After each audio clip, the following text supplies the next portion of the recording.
안녕하세요. 션박의 사진 이야기 31번째 시간입니다. 여러분들 잘 지내고 계셨죠? 네, 지금 언노운 코리아라는 프로젝트 잘 진행하고 있는데 한두 분 정도 이제 관심 있는 표현을 해주셨어요. 여러 명의 구독자분들이 관심을 표명해 주셔서 많은 작품들이 이번 언노운 프로젝트에 들어왔으면 하는 게 제 바람이고요.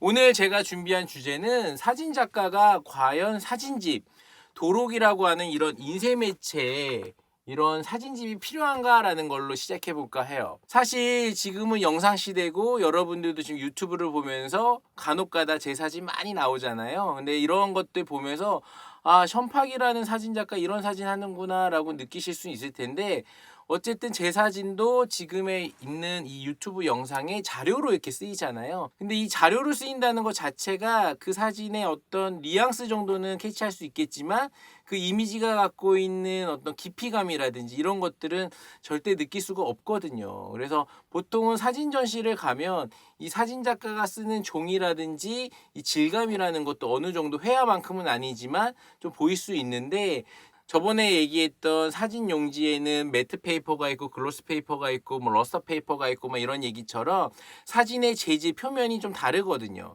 근데 이런 인쇄 매체 역시도 어느 정도 사진을 고를 수가 있어요. 랑데뷰 종이를 고른다든지 여러 가지 아트지를 고른다든지 아니면 수입지를 고른다든지. 그래서 지금 보시는 이 사진의 용지의 표면이 어떤 것들은 조금 두껍고 그람수대로, 어떤 것들은 좀 얇으면서 좀 글로시하게 보이고, 그래서 내 사진이 어떤 페이퍼에 어울리는지, 가격대는 어느 정도를 쓰는 게 좋은지를 좀 볼 수가 있거든요. 근데 영상이나 모니터 이런 거에서는 사실은 RGB 모드다 보니까 색에 대한 깊이감보다는 그 사진에 대한 간단한 이해 정도는 시킬 수가 있지만 이미지에 대한 몰입도는 사실 많이 떨어지거든요. 그래서 제가 오늘 이런 인쇄 매체를 왜 사진 작가가 준비해야 되는지를 더 자세하게 좀 설명해 볼까 해요. 이미지 자체가 보여지는 부분에서 텍스처라고 해가지고 프린트 워크가 최종적으로 사진에서는 가장 중요한 결정체잖아요. 전시를 하고 관객들에게 보여주는 쇼타임의 이 인쇄라는 부분은 굉장히 중요하니까요. 하지만 이 인쇄가 가지고 있는 장점과 단점은 분명히 존재를 하죠. 인쇄 매체 자체는 제작비도 너무 많이 들고, 사실은 500부, 1000부, 1500부 몇백만 원씩 들여서 이 사진을 찍은 것들을 감리라고 해갖고 정말 인쇄가 제대로 나왔나 안 나왔나를 직접 인쇄소에 가서 보기도 해야 되고, 이 CMYK라고 해서 모니터 같은 경우는 RGB로 해가지고 나름대로의 모니터의 밝기라든지 색감이라든지 색 모니터를 잡을 수가 있는데, 이 프린트 자체는 나중에 아시겠지만 디지털 같은 경우에는 내가 이렇게 조금씩 그 프린터기의 기종과 내가 갖고 있는 그 프린트 세팅 값을 똑같이 만들어 놓으면 그거를 프로파일로 만들어서 다음에도 똑같은 프린터기에 똑같은 컴퓨터를 연결해 갖고 뽑으면 되긴 하는데, 이 인쇄소 같은 경우에는 여러분도 아시겠지만 어느 인쇄기로 돌아가는지 어느 인쇄기로 뽑는지를 전혀 모르잖아요. 그래서 그때 가가지고 정말로 내가 원하는 색감이 나오는지를 직접 확인을 하고 이대로 쭉쭉쭉쭉 뽑아주세요 라고 해서 인쇄소에 감리를 가게 되는데,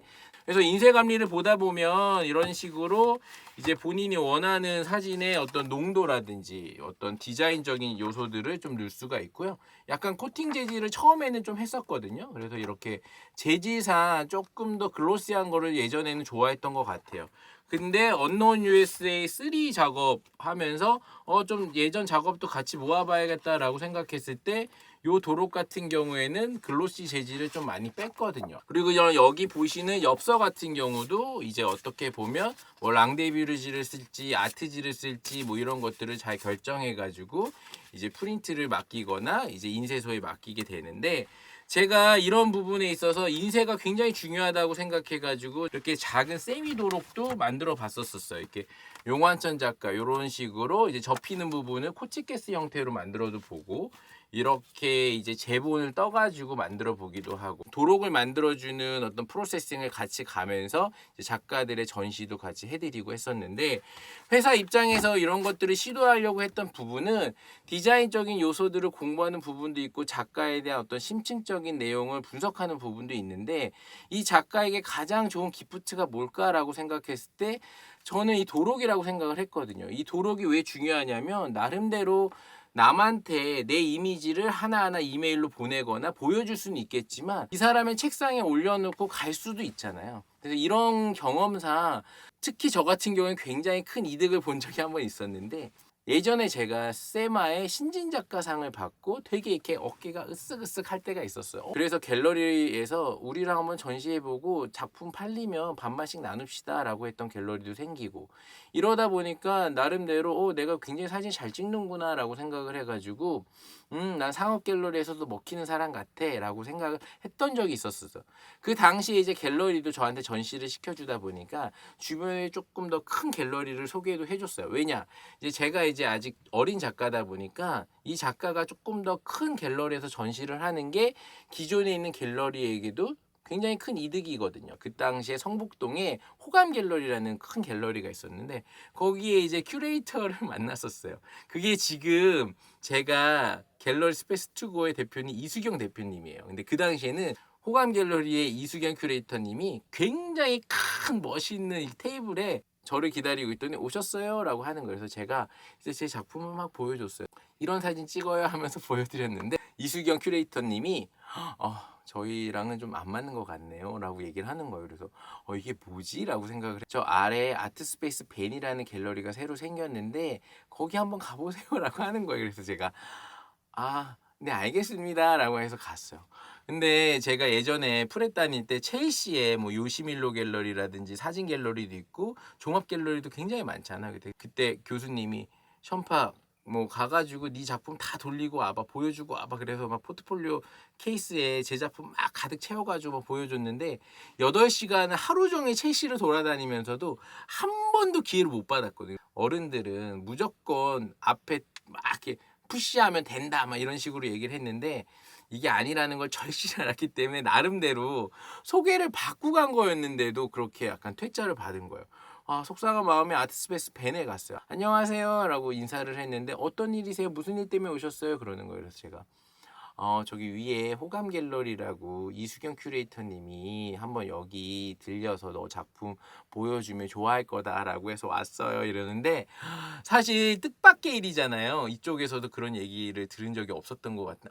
이수경 큐레이터요? 그러면서 알긴 아는데 뭐 이런 식으로 얘기를 하는 거예요. 그래서 제가 뭐 제 작품은 이런데 미리 약속을 잡고 간 것도 아니기 때문에 오래 앉아있기가 굉장히 불편하더라고요. 그래서 제 작품집만 이렇게 주고 갔었어요. 근데 당연히 연락이 올 거라고는 진짜 단 1% 생각을 안 했어요. 근데 어느 날 대표님께서 제 작품의 도록을 우연히 봤는데 너무 마음에 든다고 전시를 한번 하자고 했다는 거예요. 그래서 이게 진짜 꿈이야 생시야 이랬는데 그 갤러리가 알고 보니까 굉장히 프라이빗하고 굉장히 좋은 컬렉터들을 많이 갖고 있는 갤러리였던 거예요. 그래서 사실 전속 갤러리로 있던 아트스페이스 H라든지 지금 스페이스 투고보다 전체적인 판매량은 그 갤러리가 제일 많았던 것 같아요. 이 도록이 가지고 있는 힘이 굉장히 컸다라는 걸 제가 느꼈거든요.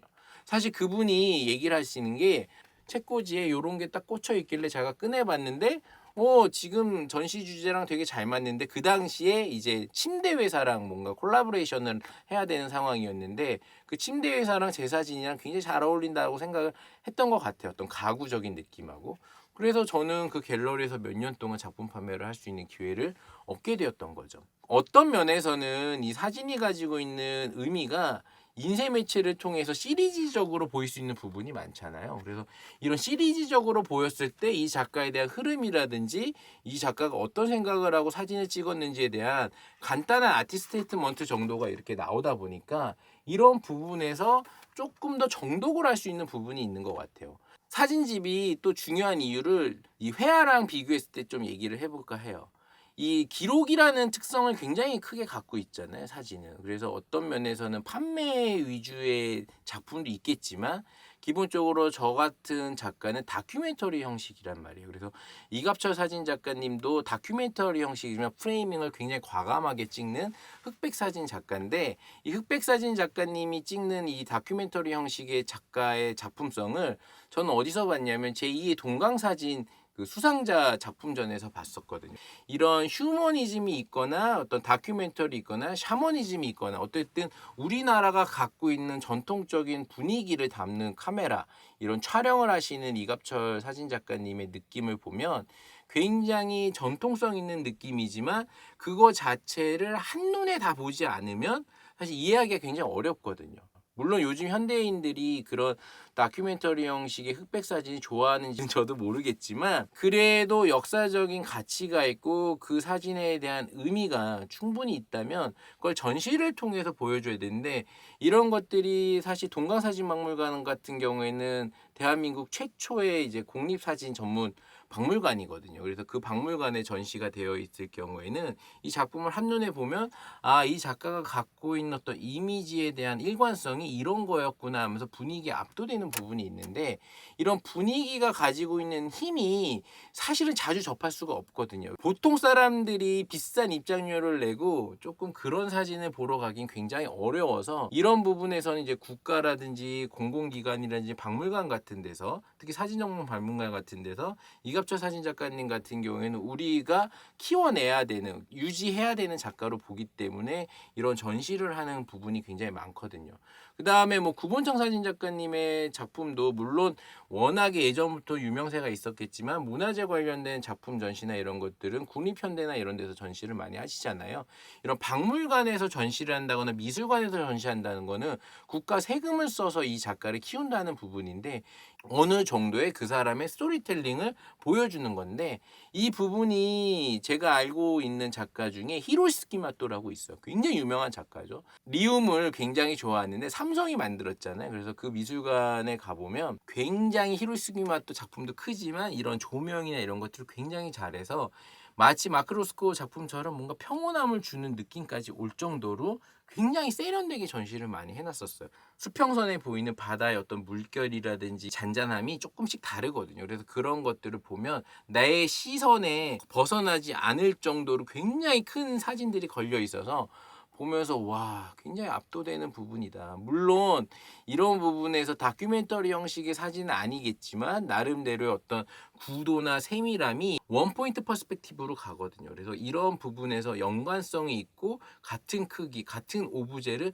연달아서 전시를 했을 때 느껴지는 어떤 오버웨미 뭔가 이렇게 와닿는 느낌이 굉장히 사진도 큰데 그런 것들에 대한 전시나 기획이 회화처럼 작품 하나를 판매하는 부분이 아니라 시리즈적으로 느껴지는 어떤 아우라나 그런 분위기를 가지고 오는 전시 기획이기 때문에 기획 자체도 굉장히 어렵겠지만 이 사진이 가지고 있는 힘을 그대로 느끼게 하려면 이런 부분에서 엄청난 시간과 노력이 필요하거든요. 물론 돈도 많이 필요하겠죠. 그리고 그 공간이 가지고 있는 광활함도 필요할 테고 그 공간이 갖고 있는 또 아늑함도 필요할 테고 여러 가지 밸런스적으로 굉장히 큰 미술관이나 박물관이나 전시장이 아니면 소화해내기 어려운데 그런 전시를 보고 나면 우리 이런 생각하잖아. 이걸 간직하고 싶은데 이 기분을 느끼고 싶은데 했을 때 저도 히로시키모토 작품집을 샀거든요. 그 당시에 뭐 4만 원, 5만 원 굉장히 큰 돈을 주고 샀는데 읽다 보면 그 작가의 느낌도 알겠지만 제가 전시장에서 느꼈던 그 느낌을 그대로 페이퍼적으로 보여지는 인쇄 매체에서 보여준 느낌을 받아올 수 있으니까요. 그리고 여기서 조금 제가 한 명 정도 더 언급하고 싶었던 작가가 리차드 아베돈이라는 작가가 있어요. 굉장히 유명한 패션 사진 작가고 뭐 마돈나도 찍고 아주 그 당시에 글로벌 스타들은 거의 다 찍었던 이 리차드 아베돈의 사진 중에 자기 아버지가 돌아가시는 장면을 촬영한 것들이 있어요. 돌아가시는 아버지의 얼굴을 이렇게 상세히 한 장 한 장 담아내는 과정 속에 이제 인간이 죽어가는 부분 이런 것들을 이제 큰 미술관에서 미국에서 전시를 했었는데 크지 않아요. 작품이 굉장히 작지만 제 이 노트북 사이즈 정도 됐던 것 같아요. 근데 그런 전시를 조금씩 하면서 연달아서 쭉 보는 거죠. 그래서 그 사람이 늙어가는 그 자기 아버지 제이콥 이스라엘 아베돈이 늙어가는 모습들을 보는 건데 제가 그 전시를 보면서 굉장히 사진이 갖고 있는 부분에서 이거는 어떤 면에서 또 혁명일 수 있구나. 왜냐? 사진은 기록을 하나하나 담는데 그게 내가 사랑하는 사람의 죽어가는 과정을 담는 거잖아요. 이런 것들이 굉장히 무서울 수 있어요. 근데 만약 그걸 전시장에서 한 번에 본다면 그게 그렇게 무섭지 않더라고요. 그래서 굉장히 화이트 월에 이쁘게 걸려 있었었는데 그 전시를 보고 나서 그 작가의 사진집을 가져다가 공부를 한 적도 있고 그리고 로버트 프랭크 작가도 개인적으로 작품 가격이 비싸지 않아요. 갤러리 같은 데 가보면 이제 대표 자리나 아니면 뭐 큐레이터들이라는 어떤 워킹 플레이스 자리에 이제 걸려 있는 거를 제가 봤는데 그것도 역시 이런 노트북 크기밖에 안 되거든요. 뭐 A2 사이즈, 뭐 A3 사이즈. 근데 사진이 옛날 필름이라서 그런지 뭐 굉장히 크게 프린트한 게 없고 그냥 어느 정도 사이즈의 프린트를 해서 충분히 핸드캐리 할 수 있는 사이즈인데 가격이 뭐 비싸긴 했죠. 하지만 뭐 몇 천만 원 막 몇 억 막 이런 건 없더라고요. 개인적으로 다큐멘터리 형식의 기록을 가지고 있는 작가들의 사진은 보통은 사진집을 통해서 공부하는 부분도 많지만 이런 작품의 전시 자체가 갖고 있는 시리즈적인 부분에서도 공부할 게 참 많다. 대신에 이 작품 하나하나당의 가격은 크게 비싸진 않았구나라는 걸 느꼈었어요. 그래서 제가 왜 이 얘기를 하냐. 이 사진집을 보면서 이 히로시키 마토도 공부를 했었고 또 리차드 아베돈도 공부했었고 로버트 프랭크도 공부했었는데 기본적으로 엔젤 아담스, 로버트 프랭크나 뭐 윌리엄 이그스톤 이 정도는 미국의 굉장히 상징적인 작가잖아요. 미국의 정서를 굉장히 잘 담았고 풍경이나 그 당시의 시대적인 분위기를 이런 작가들은 중고등학교 도서관에도 있는 거예요. 그래서 그 정도로 이 사진집이라는 거는 폭발력이 있구나. 왜냐? 영화 같은 어떤 정확한 스토리의 메시지는 없을 수 있지만 이 사진이 갖고 있는 기록적인 특성상 인쇄 매체를 통해서 봤을 때 이거에 대한 기억력이라든지 우리 머릿속에 굉장히 오랜 시간 동안 남을 수 있고 나름대로 짧은 시간 동안 이 작가의 작품 세계를 쉽게 알아볼 수가 있잖아요. 집중할 수 있고. 그래서 저도 이제 힐링하우스 시리즈라든지 언노운 시리즈라든지 이런 거 찍을 때 나도 중고등학교에 꼭 이렇게 있을 수 있는 사진집으로 이제 꽂혀서 중고등학생들이 동아리에서 아니면 취미로 사진 배우고 싶은데 하면서 갔더니 뭐 사진에 대한 테크닉에 관련된 책도 있지만 뭐 한두 명 유명한 사진 작가 집이 있는데 그게 내 거면 어떨까라는 생각으로 오랜 시간 사진을 할 수 있는 장르인 약간의 다큐멘터리 형태의 힐링하우스라든지 언노운 시리즈를 하고 있는 건 사실이거든요. 이 사진집이라는 게 나름대로는 굉장히 인쇄 매체가 가지고 있는 힘도 있고 마지막에 얘기하고 싶은 부분이에요. 이 CMYK라는 것 중에 이 K가 블랙이잖아요. 사이언, 마젠타, 옐로우 그 다음에 K잖아요. 이 블랙이 굉장히 짙고 깊게 느껴져야 이 사진이 가지고 있는 매체적으로 인쇄 매체에 굉장히 큰 힘을 발휘하거든요. 제 사진 보시면 대부분 밤 사진이잖아요. 밤에 찍다 보니까 어두워요. 그리고 어두운 컬러가 굉장히 많은데 블랙이 얼마나 인쇄에 굉장히 크게 진하게 지배하느냐에 따라서 제 사진에 대한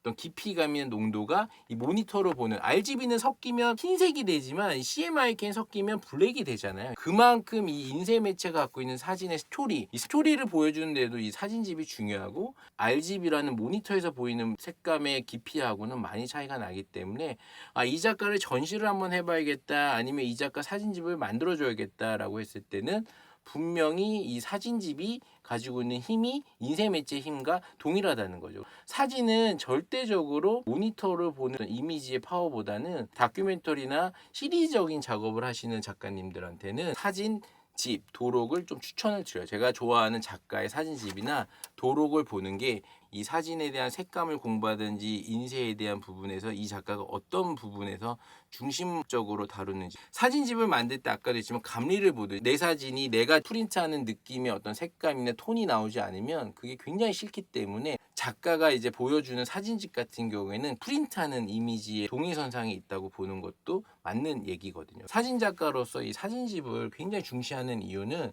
바로 내가 느껴지는 감정이나 톤이나 색감을 그대로 인쇄 매체의 작품집에 이제 담는다는 부분에서는 작품집을 본다고 해서 이제 인쇄 매체로서 좀 작을 수는 있겠지만 그래도 일반 리얼 프린트보다는 이제 많이 색감적으로 차이는 나지 않는다는 거죠. 이 인쇄 매체를 통해 가지고 내 작품을 하나의 책으로 만들고 그에 맞는 스토리에 대한 내용을 조금 적어 놓는 건 어떨까라는 생각에 이번 유튜브를 찍게 됐어요. 여러분들 재밌게 보셨나요? 재밌게 보셨다면 구독, 좋아요 좀 부탁드릴게요.